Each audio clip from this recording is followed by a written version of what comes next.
What's up, everybody? Thanks for tuning back in to the Blakebuilds YouTube channel.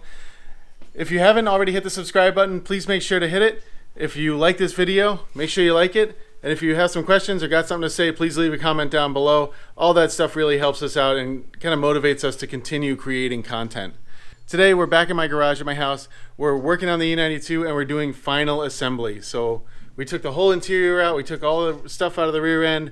We took the whole rear subframe off and we painted everything up nice. And now we're reinstalling everything for the final time. So everything's actually going to get tightened down, paint marked, torqued. Everything's going in for the last time. And hopefully in just about a week, we're going to actually hear this thing running and maybe even moving under its own power. We got Fred over here helping us today. He's been putting in some work over the past couple days. Look at this thing. There's nothing in it anymore. Everything was done, made and built, fabricated and finished and bolted down, and now it's all out of here. But for a good reason, because we had to paint this little tiny spot out back here where we cut out the frame for the rear diff to fit. We also had to paint all this tubing and stuff, but we've already started putting a couple things back. We got the radiator in, one battery in, no fuel cell or anything yet, but we're doing that today. And probably pretty soon it'll be a whole, put together car again.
Let me tell you guys, it's been so nice to finally install things for the final time. I've been building things and making things, hoping they fit, installing them just finger tight until I do something else or make something else. And finally these things are going in for the final time because the chassis is all painted, the lines are all made, everything's fitting up pretty nice. So we got basically everything in the trunk completely sorted, done, tight, wired, plumbed, everything. And I'm moving on to the interior now, but let me show you what we did in the trunk. So I put the rear window on here because it just looks so cool with the whole car, like, you know, it just looks complete back here. So I wanted to put the rear window on, and I still gotta do a little cleaning. There's some dust on the inside of it I gotta clean off, but you can see fuel cells in there. Maybe it's best to go through here. Nah, you can see even less through here. So I got the rear window on here because it just looks complete. I just wanted it to be done and it looks complete. I got this little wing here off Facebook Marketplace. Actually not attached, it's just sitting there because I have to wrap the trunk before I can attach it.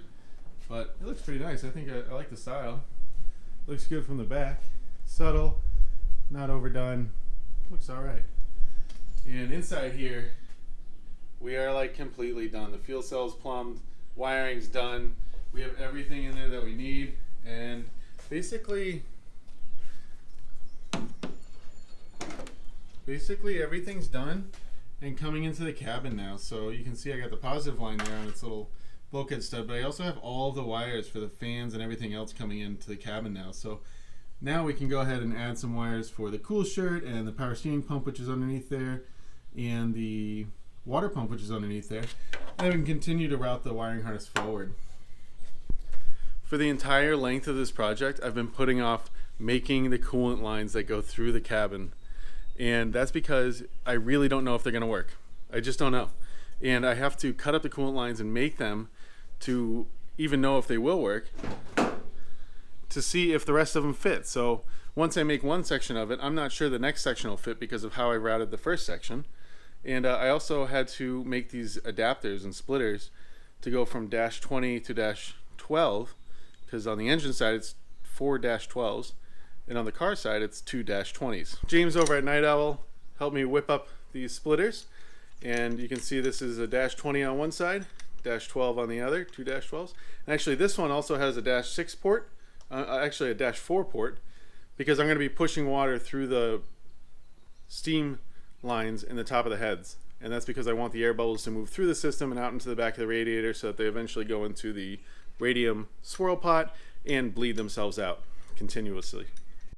So when we look in here, we have the 2 -20s coming out of the water pump and the radiator here. So all that's behind this wall, and those -20s have to come out and go into this bulkhead here I have where the AccuSump is and the ECU is and some other stuff.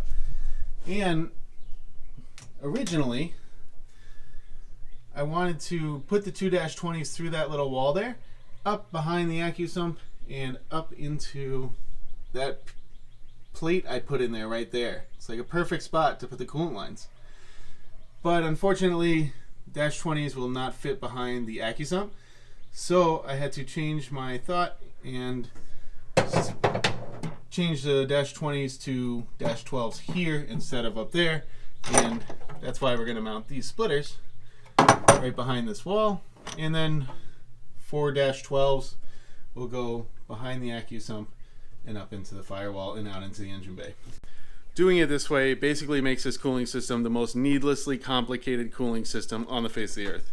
There are so many unnecessary bulkheads, so many different size lines, so many fittings that this actually became extremely expensive. Whereas in my E36, I just ran the -20s underneath the car and up into the engine bay, right next to the downpipe, no problem at all. It all worked just flawlessly the whole 3 years that it was like that. So probably overcomplicated this completely by myself on accident, but it will look nice, I guess. But it was very expensive to do it this way, and I don't recommend it. But really, I'm too deep into it now. I gotta finish it out. And hopefully, after I make these 2 -20s to go to the front of the car here, I'll be able to make those 4 -12s to the firewall, and then 4 more -12s out of the firewall and into the engine on inside the engine bay. And I'm really hoping this works. I'm really crossing my fingers because depending on where I put the two -20 bulkheads on the oil sump bulkhead like wall is gonna change how the -12s are routed behind the AccuSump sump and where they're gonna go into the firewall at the top. So I really have to think about this. One eternity later.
So guys, you probably can tell, this is not the first time that the car's been together. It's been together for about a month now.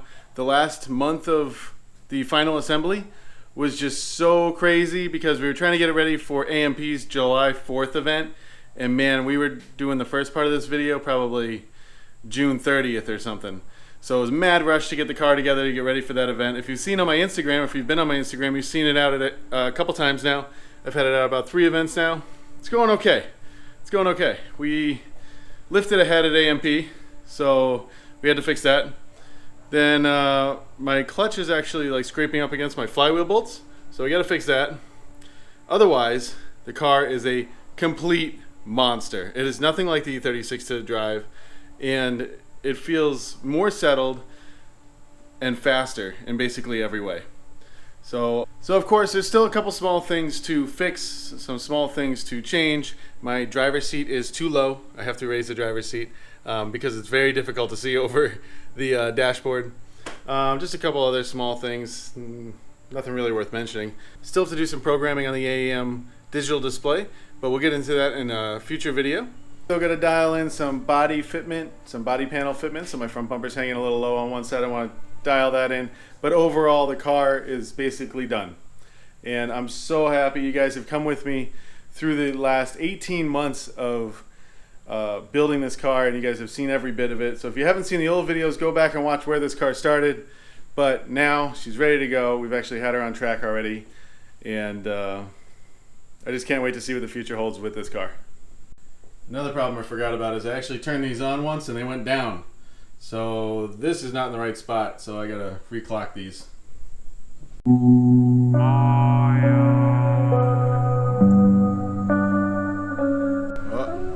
who's this? Hoodlums, I'll tell you. Hoodlums coming through the neighborhood.